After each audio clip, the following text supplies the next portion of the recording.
On entend parler d'intelligence artificielle absolument partout, n'est-ce pas? C'est un sujet qui fascine, qui inquiète un peu aussi, et qui promet de tout révolutionner. Mais derrière tout cet enthousiasme, il y a une question qui commence à se poser. Une question qui nous renvoie au plus grand séisme économique de l'histoire.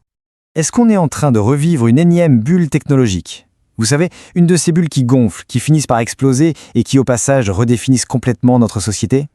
Pour y voir plus clair, rien de tel qu'un petit voyage dans le temps. C'est en regardant dans le passé qu'on va essayer de comprendre ce qui nous attend. Et notre première étape, elle nous emmène loin, très loin en arrière, bien avant l'arrivée d'Internet, de l'ordinateur ou même de l'électricité. Imaginez, on est en 1720. L'Europe est en pleine effervescence autour de la Compagnie des mers du Sud. Tout le monde se rue pour investir dans une entreprise qui, en réalité, ne possédait quasiment rien.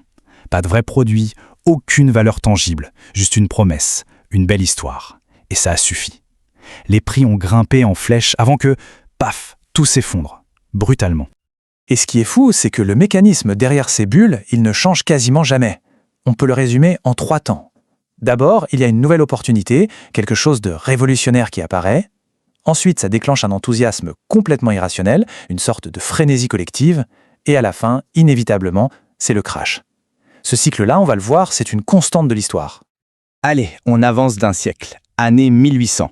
Le cycle se répète, mais cette fois-ci avec les chemins de fer. L'idée, elle est géniale. On va relier les villes, booster l'économie. C'était la révolution des transports. L'enthousiasme était tellement dingue que les gens investissaient des fortunes sur des projets de lignes qui n'étaient que des traits sur une carte. Et le schéma, eh bien, c'est exactement le même. L'espoir, l'euphorie et pour finir, l'effondrement. Mais alors, et c'est là que ça devient vraiment intéressant, une fois que la poussière est retombée, qu'est-ce qu'il restait ? Des kilomètres et des kilomètres de rails. Une véritable infrastructure qui allait, pour de bon, moderniser le monde. C'est ça l'idée centrale à retenir. Les bulles, oui, ça détruit. Mais souvent, elles laissent derrière elles les fondations du monde d'après. Bon, maintenant, faisons un grand saut dans le temps pour arriver à une époque qui nous parle beaucoup plus, l'ère numérique. Depuis les années 90, on a l'impression que tout s'est accéléré. Il y a eu la fameuse bulle Internet, qui a un peu servi de répétition générale. Puis la crise des subprimes en 2008, qui était différente, mais qui a montré la fragilité du système. Et plus récemment, la folie des cryptos, qui nous a rappelé à quel point l'euphorie peut devenir virale.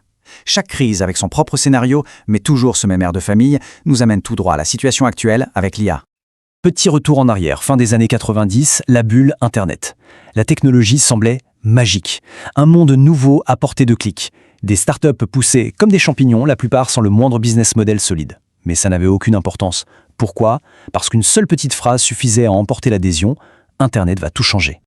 Et c'était vrai. Internet allait effectivement tout changer, mais pas comme les gens l'imaginaient, et surtout pas tout de suite. En 2000, la bulle éclate, et elle éclate violemment.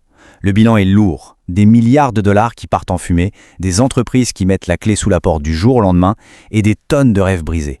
Mais regardons de plus près ce qui se passe au milieu de ce chaos. C'est de ces cendres qu'est né Google. C'est dans ce contexte qu'Amazon a non seulement survécu, mais a commencé à construire son empire. En fait, du grand crash de la bulle Internet est né le monde numérique qu'on connaît aujourd'hui.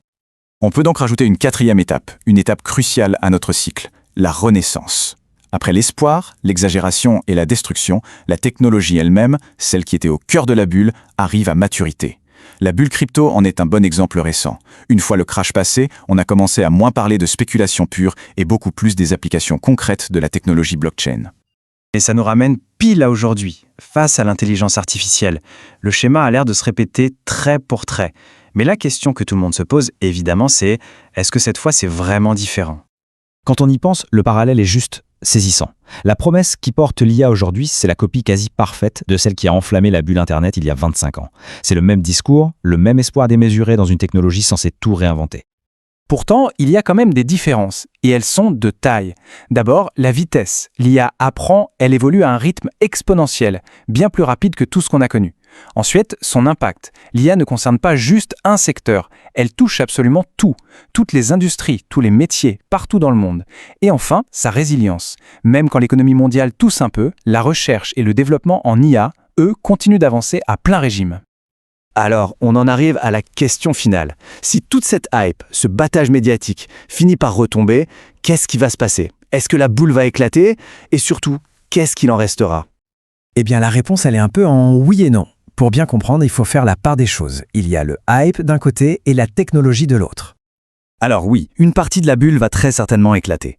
Toutes les startups qui n'ont pas de modèle économique viable, les promesses complètement folles, les entreprises valorisées à des milliards sans rien de concret derrière, tout ça, c'est le hype, et ça va probablement disparaître.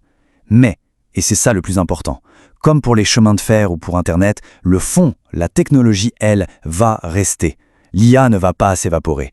Elle va se calmer, mûrir et s'intégrer durablement et profondément dans nos vies. Finalement, si on prend un peu de recul, l'histoire nous apprend une chose assez profonde. Les bulles ne sont pas juste des erreurs de parcours. Ce sont des étapes, des phases presque nécessaires du progrès technologique. Elles créent, elles détruisent, puis elles reconstruisent sur de nouvelles bases. Alors oui, la bulle de l'IA éclatera peut-être en partie. Mais une chose est quasi certaine, le monde qui émergera de tout ça sera radicalement différent. Comprendre ce grand cycle, c'est déjà se préparer à cet avenir. Merci beaucoup d'avoir suivi cette analyse.